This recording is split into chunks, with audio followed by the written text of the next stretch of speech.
Good afternoon, everybody. I'm Pam Tuggle. I'm so glad that we are here, and I apologize for the delay. We had technical difficulties getting online today. But here we are, and we're ready to go. And Anne just stepped away for just a moment. She'll be right back. But I want to start with a couple of the products that we have to show you that didn't really get into our seminar. So a couple things that I absolutely loved. One was the Jumbo Bobbin Saver. I am a long armor. I have a long arm machine, and also I have a Bernina. So the regular bobbin holders don't work for those bobbins. So I have this Jumbo Bobbin Saver, and it works for both my Bernina bobbins and for my long arm bobbins, and it's absolutely wonderful. The interesting thing was when I first got this, I took them out of a different bobbin saver, and I was able to put twice as many into this bobbin saver as I had in the little one that I had, and it fits so much better. So I really like this one. So it's a good product if you have larger bobbins. And another thing, I have wood floors in my house, and the foot pedal constantly was sliding under my cabinet. So when I stopped sewing, my machine kept going, which was very annoying. The first couple times it was like, what? So I realized it's my foot pedal sliding under my machine cabinet. So we have this foot pedal pad. It's called Get a Grip, and it is fabulous. I just love it. It stuck to the hardwood floor. I have another machine that has a little carpet under it. It stuck to that, and I had no more sliding issues. It's no fun when your foot is trying to find where the pedal has moved to. So again, this Get a Grip foot pedal pad is wonderful. So another product that we had, the bobbin, the Jumbo Bobbin Saver 2 is product number BS2J, and with your SoFun discount, it's only $11.19, so that's a great price. And the Get a Grip foot pedal pad is MFP0909, and with your SoFun discount, it is $11.99, and it's going to be great for if you have more than one machine, multiple machines, but you will not be chasing your foot control around the floor. So that's wonderful. And I want to welcome Anne. She's back, and she was going to start off with some of the products here. Okay. The thing that I wanted to start out with, I just want to welcome you all. We have missed you, and we're looking forward to seeing you again. I wanted to start out with this pattern, and it is called the Washi Top Dress, and it's what I am wearing today. It's a really fun pattern. You don't have any zippers or closures or whatever. If you notice, there's a really fun little keyhole cut out here. It has little kind of cap sleeves here. You can shear the back if you want. I chose not to shear the back because it fit me better without the shearing, but you can certainly shear the back. And Pam did shear the back of hers. You can see that. So the choice is yours. One thing that I did was I lengthened it a little bit in between the top and the dress because I just wanted it a little bit longer. And you can do that very easily. The sizes go from extra small to extra large.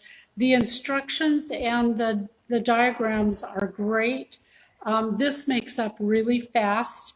And it's just a really fast, fun dress for the summer or top like what we've done. And one thing, it does have pockets, and I just love the pockets in it and just makes it fun to wear. Okay, we're going to go ahead and move on.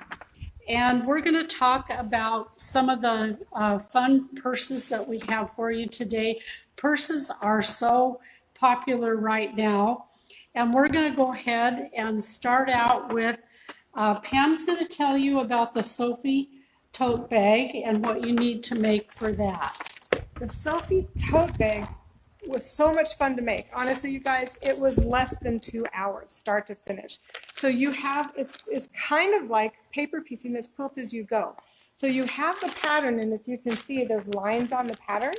So you basically use pre-cut if you want to, or cut your own 2.5-inch strips, and you lay them out and you stitch and flip, stitch and flip, stitch and flip. And then you do the top, stitch and flip. So when you're done, you're just going to fold it in half. You're going to sew the side seams and do a boxed end. So what I've done with my Sophie Tote, I finally gave in and I made a Seahawks purse. Now, a couple things about this. I absolutely love these handles. I really have never made handles like this, and it does include the webbing in the pattern for the handles. I just thought this was so much fun. I think I might have misunderstood the pattern for the handles when I stitched them down. I measured more than once, but this is how they came out. I think I would have pulled them up further and stitched them down again, but now it has given me, I am going to wait till I have hardware, and I'm going to put a D-ring in here, and I can clip a hook on this. So if I'm taking this to the beach or to a party or whatever, I can hang something with a clip. So that would be a good idea. So anyway, so here is my Sophie Tote, literally less than 2 hours to make, and boom, it's done. So that was a lot of fun. The reason that it doesn't take very long is because you only sew 17 seams. Yes. And it's done in 17 seams. And what I did was I used, if you do the outside, your batting or your anti-soft and stable and the lining, and you quilt as you go, then you can finish off the seams like Pam did on the inside of her bag. I chose not to do that. I chose just to do regular lining. I felt like that was a lot faster for me to do that. And I've just added a little embroidery here. And as Pam said, these are wonderful handles, and they're covered with fabric, but they have the webbing on the inside. So this is a really fun Sophie Tote Bag. Pam, do you want to show them your Cooper carry-all? I do, actually. Ann and I both did the Cooper carry-all. And if you wouldn't mind holding yours up, I just want to show the differences in these. On the picture, it shows the 2.5-inch strips on the diagonal, and on this side, it shows them straight up and down. There is an option in this pattern to do a solid piece, not doing the strips. Ann and I were going to actually end up doing the same thing because I had cork and I had the strips, and then when we were talking about it through our emails, I thought, okay, I need to do something different. So what I did was I looked at a bunch of different fabrics that I had, and I had this beautiful fabric from Pacific Fabrics. This is a border print. So, and then of course, so this part, the sailboats were the border, and the top of it was all this stripe. So I had a great time matching everything up, and I even have the stripes on the inside for the pockets, and hopefully everything matches up. But this was just a really great alternative to all of the diagonals. So this bag is going to go to a woman up on Whidbey Island who, I don't know if she's watching this, but she may know now, because she's been taking care of my father-in-law during this COVID thing. He's up there by himself in his house, and she's been going back and forth and bringing him food from across the street. So they live on the water, so she is going to get a beautiful, a nice looking tote for herself. She just bought a new boat. So, but as Pam said, you can choose how you want to do this. And I had some leftover Downton Abbey fabric that I didn't know what to do with. And so I decided to cut 1.5-inch strips, and then I pieced them onto canvas. I learned to use canvas in bags many, many years ago when I used to teach a lot of handbag classes, and Amy Butler was the lady that introduced me to canvas. And canvas works really well in bags if you don't want a lot of body. And it worked very well for me to piece here. Now, something that you're going to want to do, and they suggest this in the pattern, is once you get your pattern, you have to kind of piece it together. Make your pattern out of freezer paper. Oh, freezer paper. And then you can iron it. I ironed it directly onto the fabric that I created. I used a rectangle to create my fabric, and then I laid this on and cut it. And so that works out really well that way. They also tell you to use some foam, or you could use batting. And I did try to use foam, a lightweight foam with the cork, and I had it all stitched together, and I just did not work. It was way too thick. So I unpicked it, and all I have here is my foam, my cork, and my lining, which I have interfaced with SF101, and I have pockets that go all the way around the bag. It's just a really fun bag to do. And one of the things that you're going to want to do is, this is the bag outside and this is the bag body. So when you're cutting things out, to make it easy, they tell you to cut out the bag outside and the bag body, and the bag body is done with my cork. Okay. Okay, we're going to tell you about some fun purses. Real quick, if could we get you guys to come down in front of the table, because they said they're having some problems hearing. Oh, And okay. unfortunately, if I come any closer to you, I will lose our Wi-Fi connection. Sure. So We that would won't, be but fantastic. stay at the end. This is Yeah, a I gotta 6-foot see- table. It's so a we have, 6-foot table, so make sure you're staying we have to stay in our corners. That's right. Okay, Awesome. Thanks, ladies. thank you. We're going to show you a couple of bags from Kimberbell. These are done in the hoop, and this is the crescent shape, and I did the crescent shape, and I'm going to let Pam tell you about the rectangle shape, but let me just tell you how I did this really fast, and then I'm going to pass it over to Pam. And once Pam tells you about the rectangle shape, I'll show you how to attach the frame. When you buy the pattern, it is a CD, and it has 12 different designs. Some of them are embroidered, some of them are just all over quilting, and some just, you can do it out of plain fabric. There's also pin tucks that you can do, and they work up really, really fast and just a lot of fun. So this is the crescent that I did. This is the large size. You can also do a different size, but we are carrying the large crescent and the large rectangular frames. And you just stitch it up, and then you're going to sew your little handles on here, and then you're going to attach the frame. And it just is just a lovely little purse that is a lot of fun. Now, I did change how I stabilized it. I did make one with batting and no-show mesh, and I found when I turned it inside out that I had more puckering than I would like. So I made a second one, and what I would suggest that you use is the fusible no-show mesh, and I used fusible fleece, and then I think it turned out much, much nicer. It's a lot nicer look. Okay, Pam. So I made this is called the large rectangle, and I honestly bypassed all the embroidery, although this is completely done in the hoop, with the exception of gluing it into the hardware. So it was really quite fun to make, very quick, very easy. There's my lining. I just, because my fabric was so fussy, I just decided that putting a design on it would not be a good plan.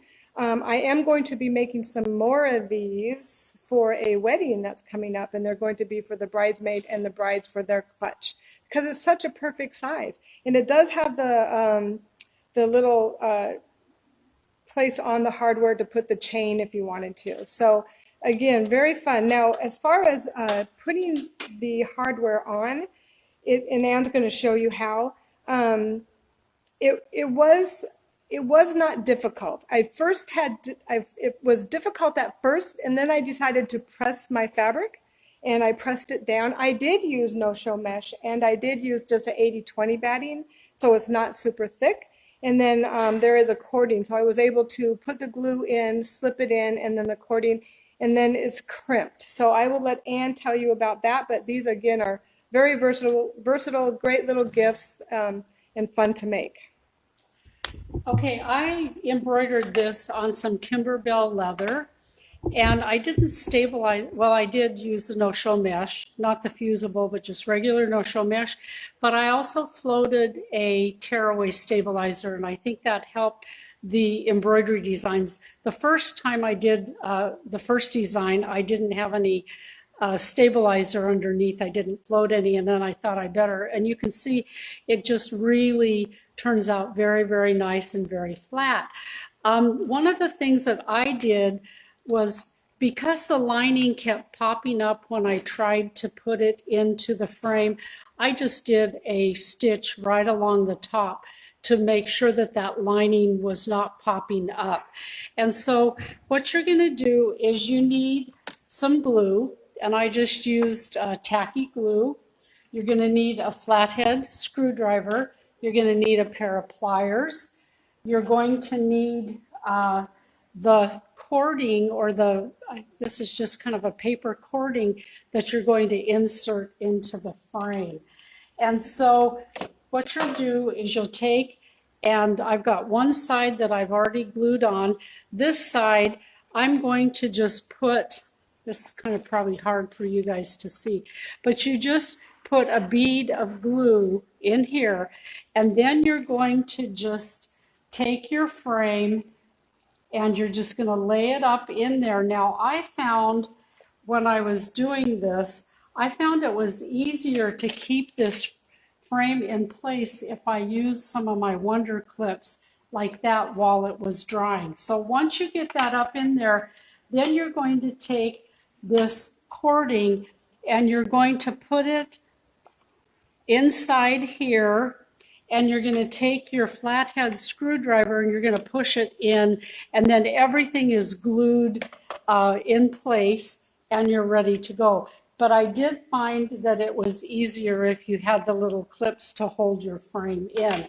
Now, once your frame is, I don't know where I put that. I had a little square of batting right here. What you're going to do is you're going to put that right on the corner, and then you take your pliers and you just crimp it so that it crimps the frame in place down here by where it's connected. And so that's all you have to do.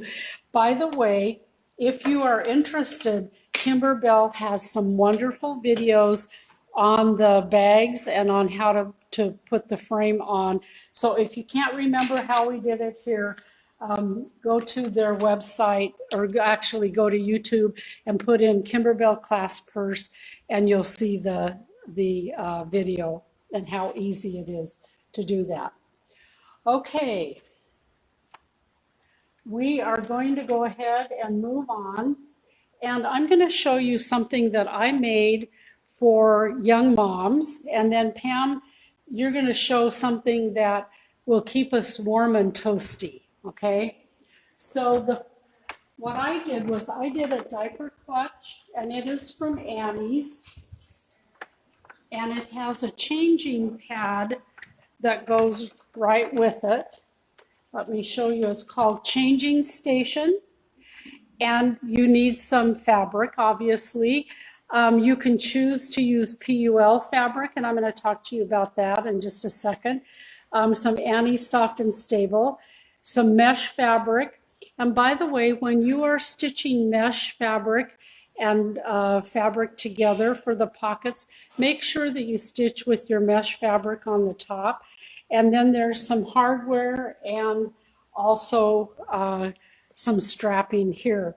So I think I'll just talk about the clutch first. I am so thankful that I am a fabric hoarder, because everything that you see today, with the exception of the yellow fabric, comes out of my stash. So I am very grateful for that. However, I didn't have a third coordinating fabric. She suggests you have a third coordinating fabric. I didn't have it, so my clutch just has two different fabrics on it.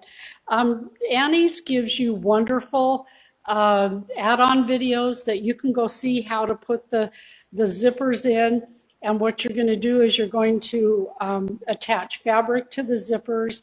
Once you've attached it to your pocket, makes it very, very easy. This works up really fast. A lot of Annie's patterns take a lot more time. This is a very fast one. What you're going to do is you're going to choose your fashion fabric, you're going to choose your lining, and then you're going to make a quilt sandwich. And then you continue on making your clutch here. Now, if you notice, right here, we have a strip of Velcro. And on my changing pad, I have a strip of Velcro. So if I can do this and show you how it goes, it attaches on to your clutch. And I have chosen to use PUL fabric. And what PUL fabric is it is a laminated fabric. It's just a regular fabric that's been laminated, and it's nice and soft. It doesn't fray, and actually there's a right and a wrong side, and the plastic side is the wrong side, but I've chosen to use the plastic side on the outside. It doesn't really matter, because when you're changing a baby, you can wipe this with your wet wipes, and it wipes a lot easier. So this has a nice little handle here. You can attach it to a stroller or whatever.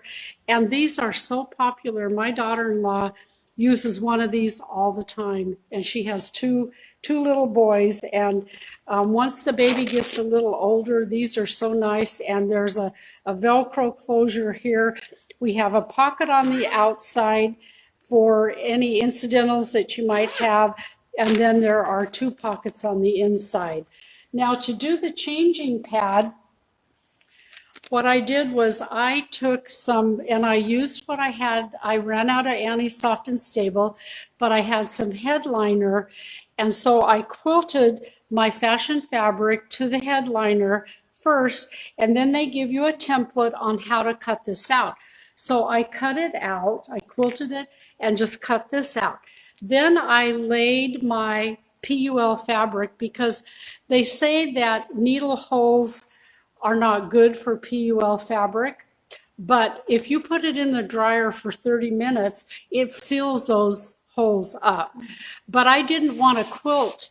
I really would have been defeating the purpose if I would have quilted the PUL fabric, because some of the moisture may have wicked through. So once I got this quilted and cut out, then I just laid this on, and I just basted it around, and then I cut the PUL fabric, and then I just bound it. So it worked really well, and I'm sure that some young mom is going to really enjoy this. Pam, do you want to show them your splash fabric? Oh, yes, absolutely. So this is called splash fabric. This is made locally. It's kind of like a PUL, well, it's like an oilcloth actually, but a little bit also like the polyurethane fabrics that Anne was using. There is a right and a wrong side, because the brightness is on the outside. What I did with mine is I recovered an old umbrella.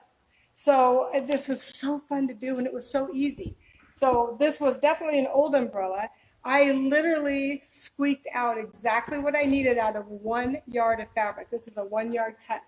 I took my umbrella apart, and I took out all the stitching. And then I pressed all the old triangles from that umbrella, and I laid them out and cut them out of my this wipe and wash fabric. Let's call it that.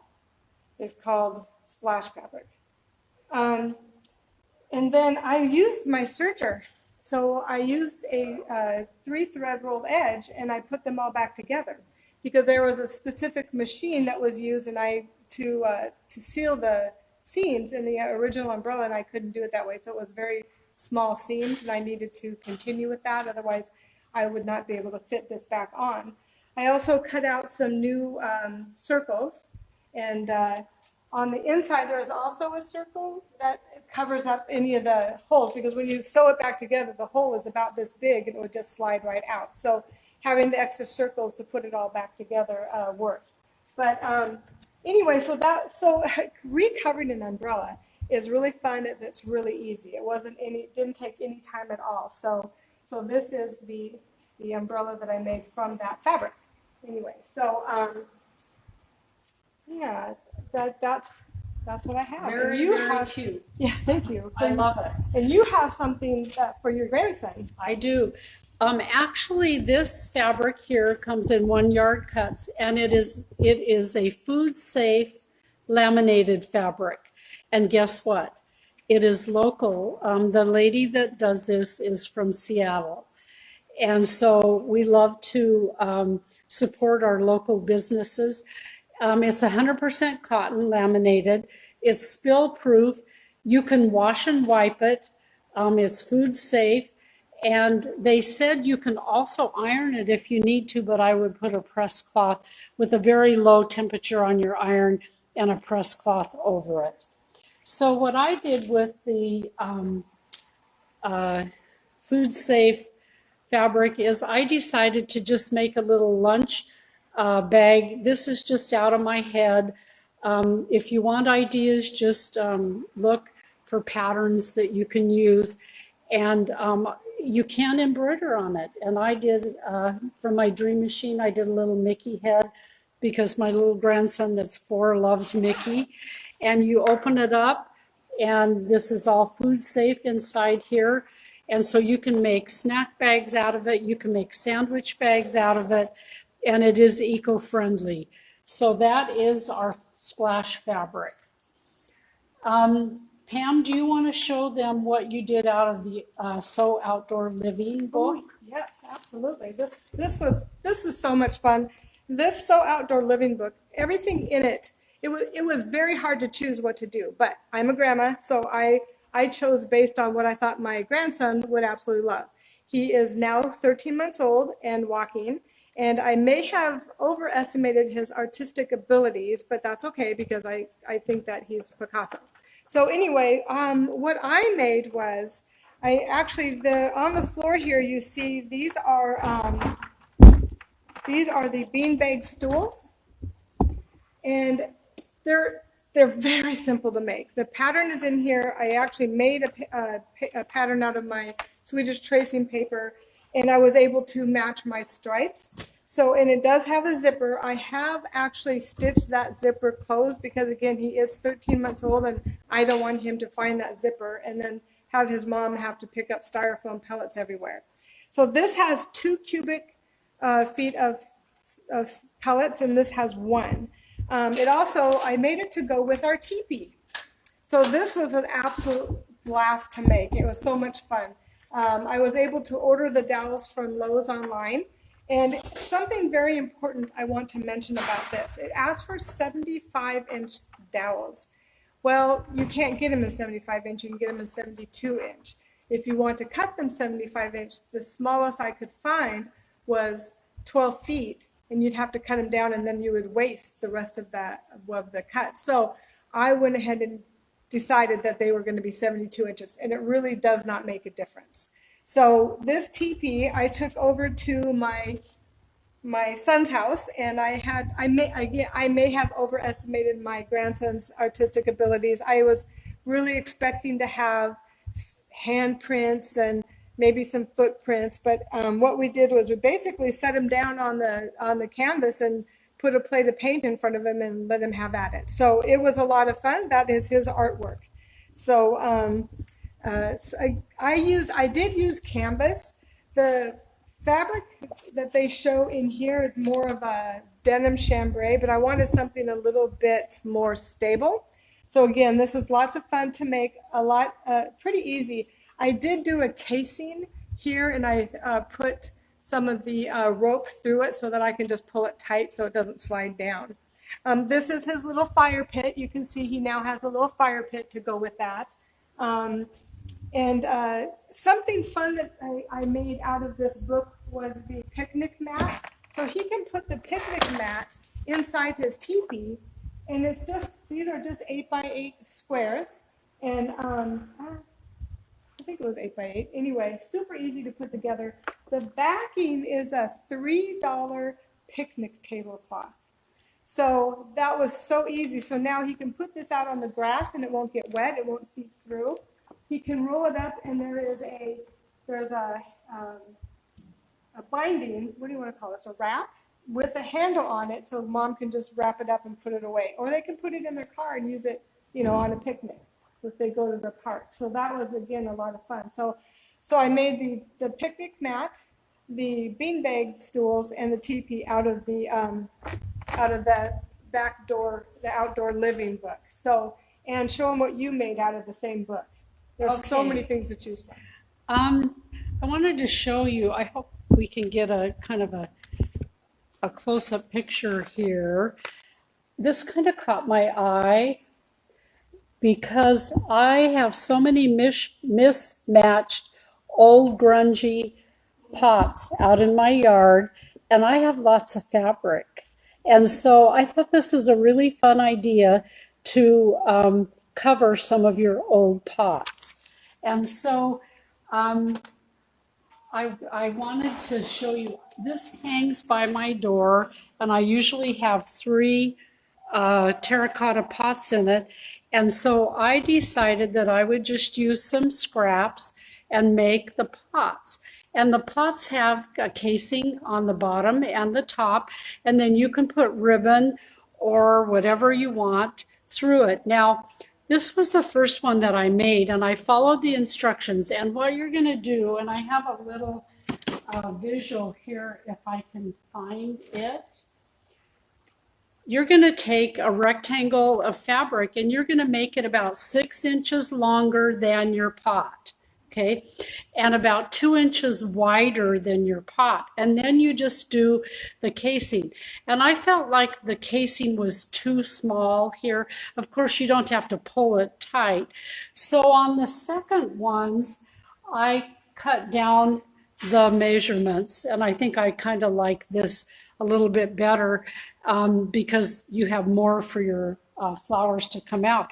So what you're going to do is you're going to stitch down here, and I stitched with a contrasting thread, and then you're going to leave open the 2 top ends, press it, and then make your casings on the top and the bottom, put your ribbon through it, and you're done.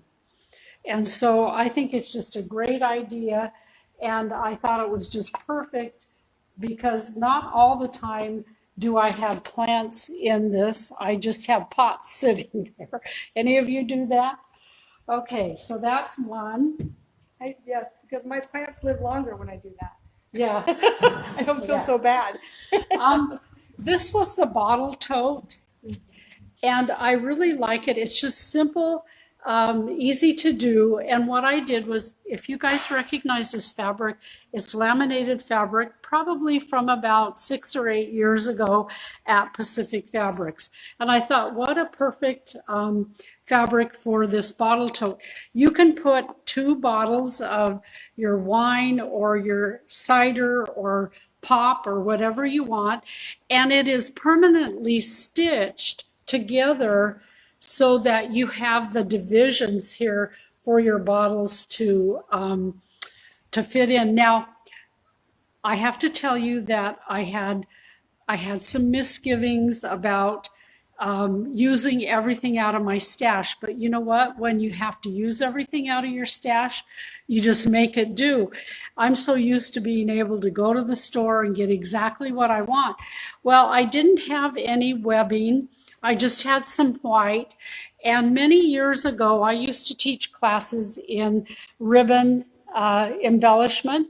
And so what I did was I took a glue stick, I glued my ribbon onto my webbing, and then I just did a decorative stitch to adhere that down, and then I stitched it to the bag itself. I did line it with a cotton fabric, and I did put Annie's Soft and Stable inside, so it has a lot of body. Those of you who know me, you know I like my bags to have a lot of body. And it just has a binding here that I just cut from some of the scraps of fabric. This doesn't even have to be finished off because it is laminated. One of the things that I wanted to tell you, on most of the projects that I did this month, I used the Schmetz nonstick needles. They come in size 70, 80, and 90. And I didn't realize this until I was looking at some information. The Schmetz 9014 nonstick needle has a large eye, which normally they don't. And so it's to accommodate, it has a better shaft, and it accommodates so that you don't have a lot of skip stitches. Okay, the last thing that I did, this was really fun, and it's fabric that I just had. I don't know why I had it. I bought it because my friend, my very best friend who left and moved away from me a couple of years ago, I could still kill her for that. She was from New Orleans. And when I saw this, I had to make her some bowls. And when I show you our hot bowls, I have some bowls that match this. This is actually a BBQ Tool Roll. And when I took pictures of it, I had, because we probably will be sending pictures out of the projects, I had my barbecue tools in here. One of the things that I did find as I was working through the pattern, they tell you to loop the elastic, but that just, I don't think that works. So I just, I stitched my elastic down. I got to tell you a funny story about this elastic. When I was in New York City, I went to Mood Fabrics and I bought this elastic, and it ends up in a barbecue tool roll instead of a beautiful dress from Mood Fabrics.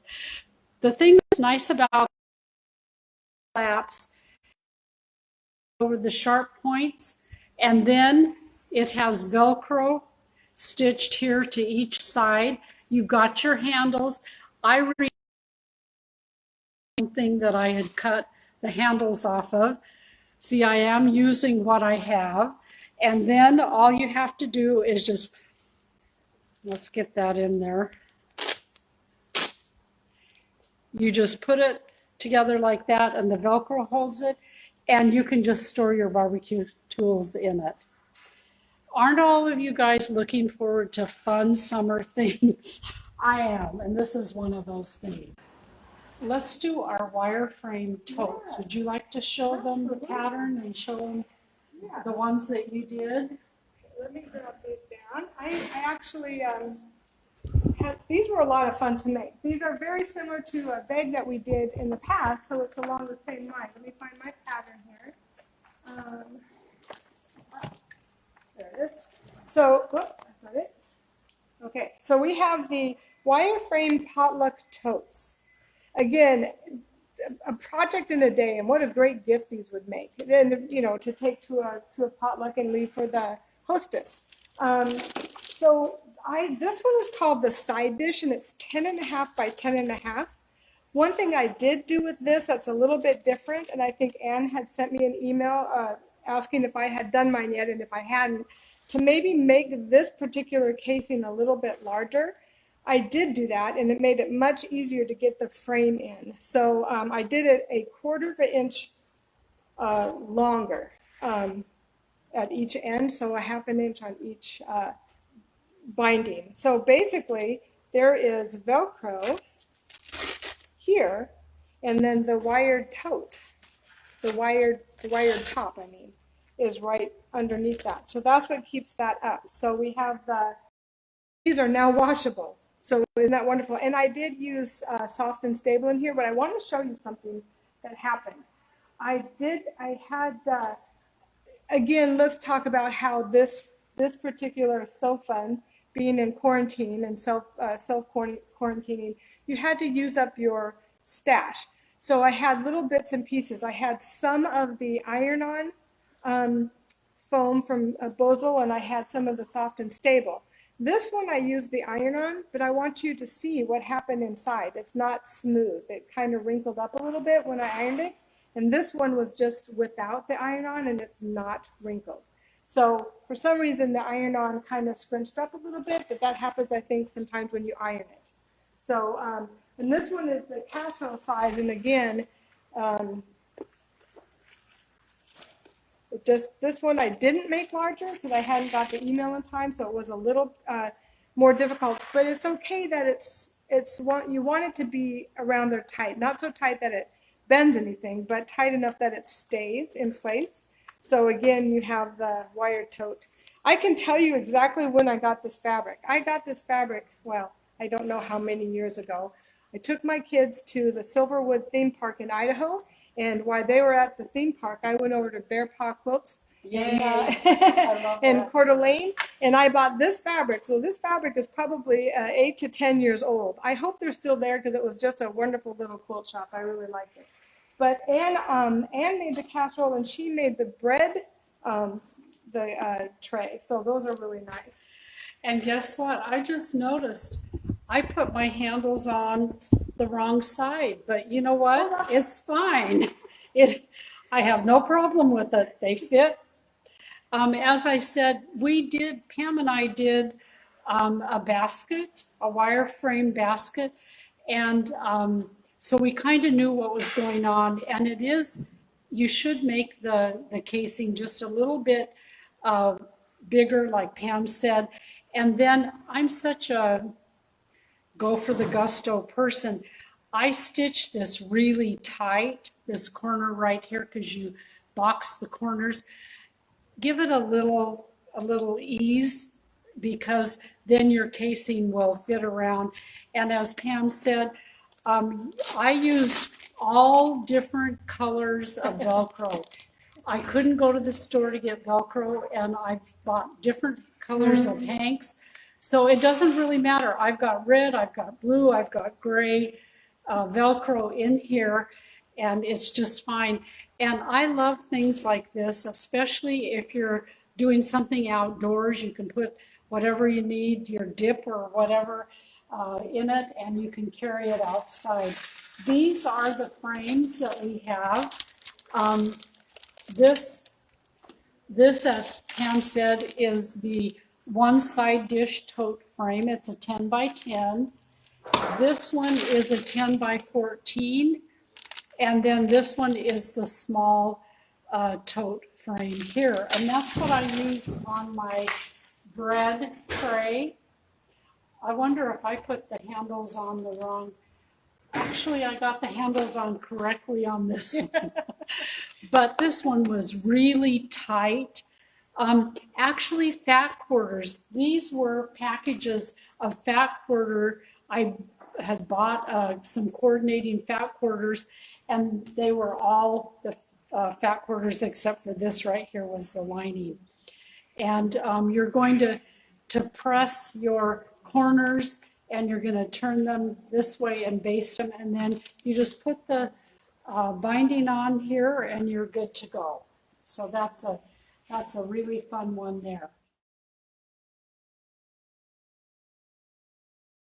Well, welcome back. We're excited that you're still here joining us.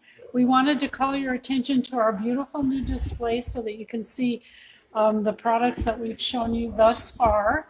And so we're going to jump back in. We just have a few more projects to show you. And so I think Pam's going to start with her pickle pie. Actually, what I do want to start with, if you don't mind, Anne, I have a quick little demo to show you, and it has to do with the washi top. I wanted to show you how easy it is to actually use the elastic thread in your bobbin. So I'm going to go over here to this machine, and I'm going to show them that quickly. So I'm going to walk. You have to go that way so I can go that way. We stay 6 feet apart at all times. Thanks, Anne. So anyway, I just wanted to show you how easy it is to actually use elastic thread in your bobbin. You really don't have to do anything special except for the fact that you have to wind your bobbin by hand. I have some thread in here, so I'm going to take that off. It's just the elastic thread. I don't change my tension on my bobbin case. The one thing you do have to know is if you have a top loader or a front loader, you wind differently. But because mine is a top loader, I know that I am going to actually take my FOF symbol and put it to the left and wind that way, so it'll spool off properly. So to start this, I'm going to actually, I don't have any scissors, so that hopefully will work. I'm going to actually start with my, I'm going to start the thread in the bobbin. I'm going to seat the thread in the bobbin, is that what I want to say? And I'm going to wind it around my spool. I am not pulling it. I am hand winding it carefully. If you did pull it, you would just get probably a much tighter shearing than if you just wind it lightly. I wound enough on here the other day that I could actually do 6 rows on the back of this top. So.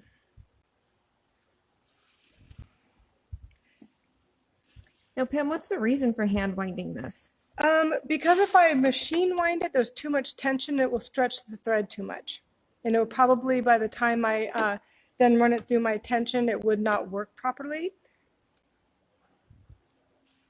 It most likely would break. And I don't know because I've not tried it. So now this is something I've been doing since I was in high school. I love elastic thread. I think it's a lot of fun. I used to take a men's work shirt, I'd rehem it, I'd adjust the sleeves, and I would put shearing with elastic thread in the back and make myself a nice little top. So I'm going to go ahead and cut that right here. I'm going to just pop this in. Actually, I do need to cut this here. Don't you love the fact these machines have cutters? So I'm going to drop this into it, and I'm going to run it right through the tension. I am not bypassing my tensions at all. I'm going to bring my thread up just like I do any other thread. And I'm going to, oops, I almost lost it. Now I prepared this before I came, so I have lines on here. And when I folded it in half, it gave me more lines. But I actually, on this particular pattern here, there was lines across the pattern. I just notched those out on the sides, and I took a ruler to go from one side to the other with some chalk. This is also a really fun way to make smocking on a child's dress. If you're into heirloom sewing, it is just a different way of doing a smocking. So let's give it a chance to boot up here. Okay, there we go. So I'm just going to sew. I'm using the lines that I already put in the top. Now it doesn't look like it's really doing much in the first, but the more rows that you put in, the more gathering you'll get. Also, another trick to using the elastic thread is when you're done, take it over to your iron and you iron with a lot of steam on both sides and you will get more gathers. So I'm not going to use my cutter. I'm going to raise my foot and I'm just going to cut right here. And then I'm just going to do another couple rows just so that you can see what happens when I do. I much prefer a longer stitch length because of being with a longer stitch length you get more gathering.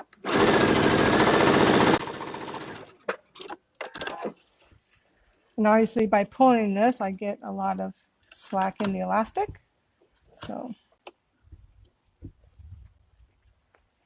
let's just do one more and I'll show you how easy this is. It's really not any different than just sewing with regular thread in your bobbin.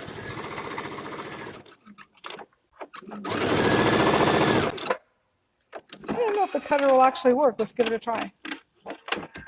It did. So I now have the same shearing. You can see how mine is sheared quite a bit more, but I have 6 rows versus 3, and this is also after I have steamed it, so you can see the difference. So it's a lot of fun. It's a great way to be creative, really fun for doll dresses, little girl dresses, and you know, as adults as well. So anyway, that's how easy it is to use your elastic thread in your bobbin. Thank you. We'll go back over here to Anne.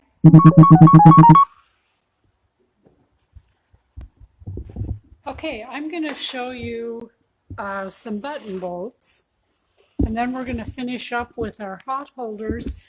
This is a new pattern from Lazy Girl, and it's a really fun pattern, and you can make all sorts of little boats here. You can use coordinating fabrics. My granddaughter just started working as a hairdresser, and I had this makeup fabric, and I thought that it would be really fun for her. And notice the buttons that I have on it.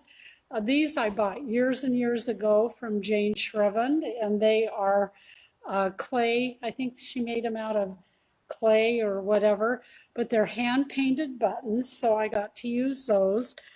This one I did out of sewing fabric.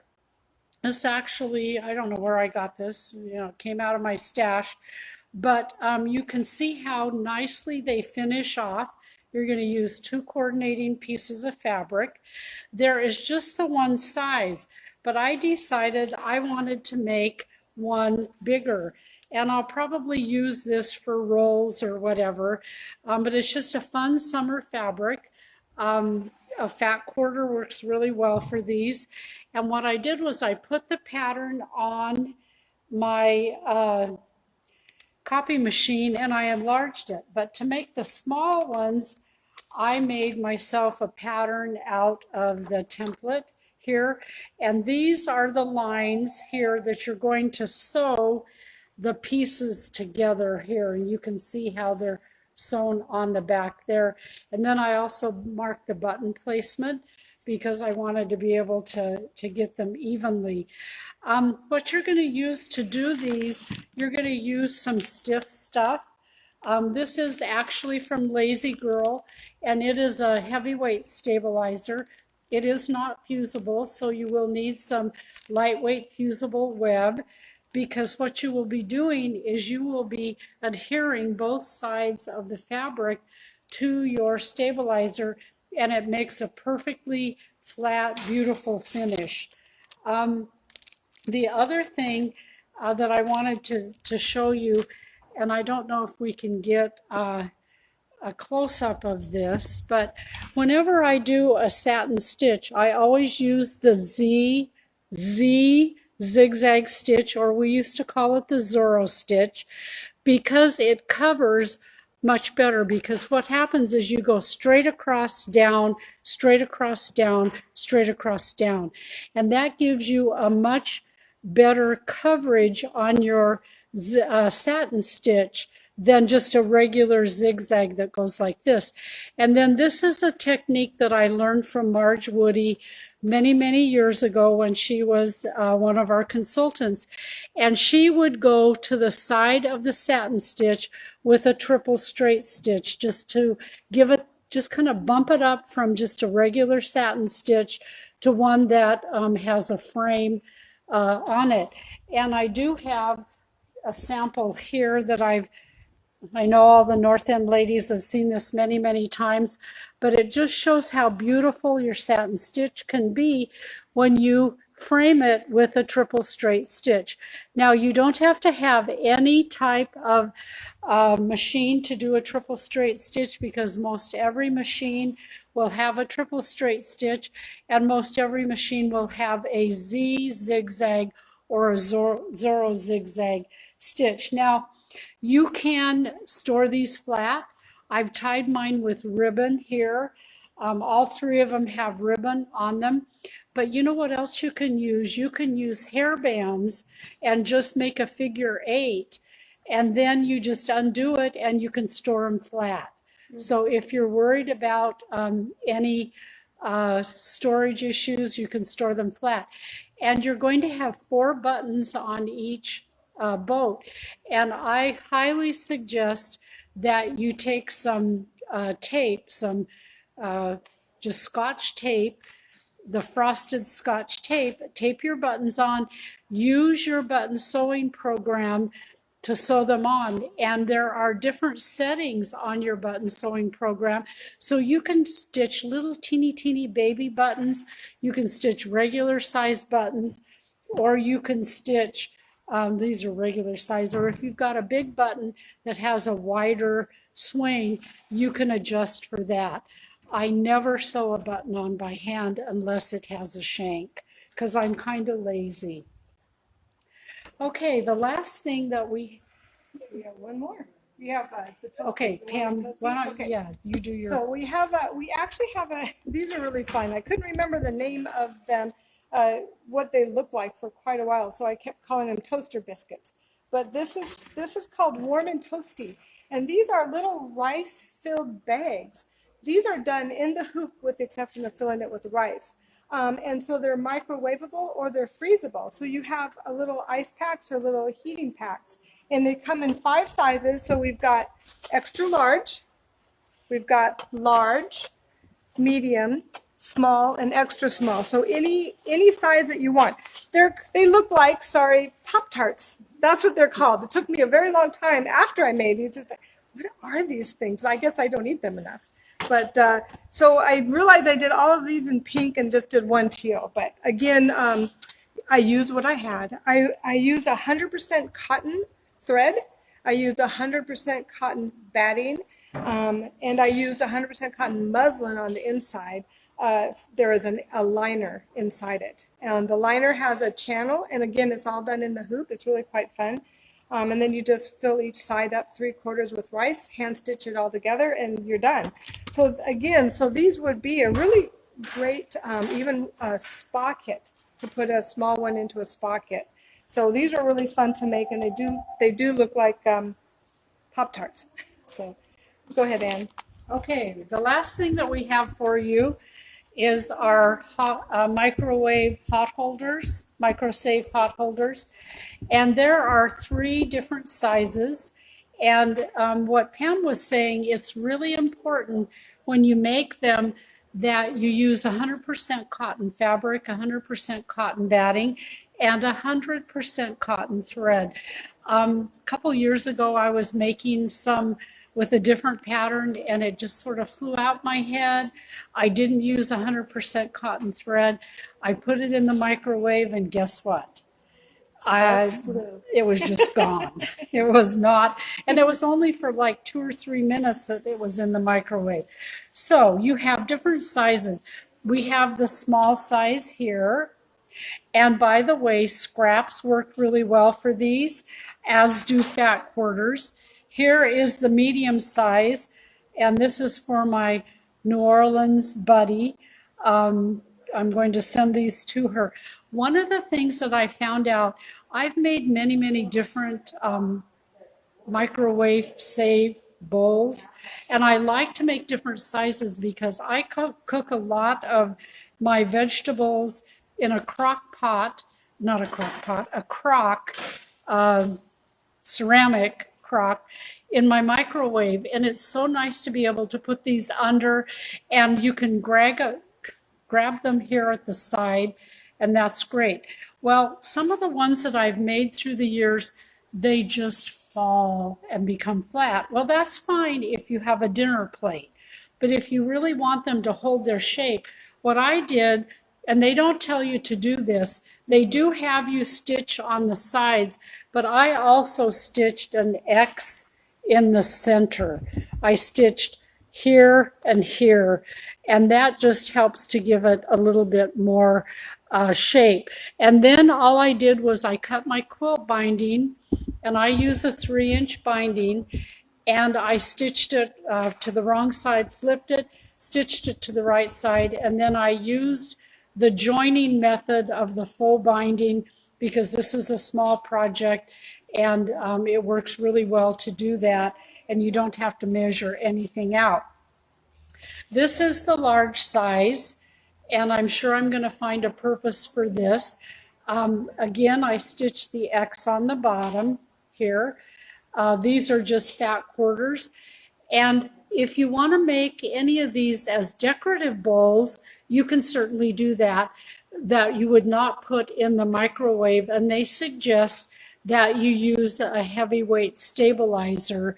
I think they suggest the Peltex stabilizer if you want to make a decorative bowl instead of a microwave bowl. So these are the ones that I did, and Pam's going to show you the ones that she did. So I did exactly the same ones, but I do want you to see how different mine are. So let me just take your medium one.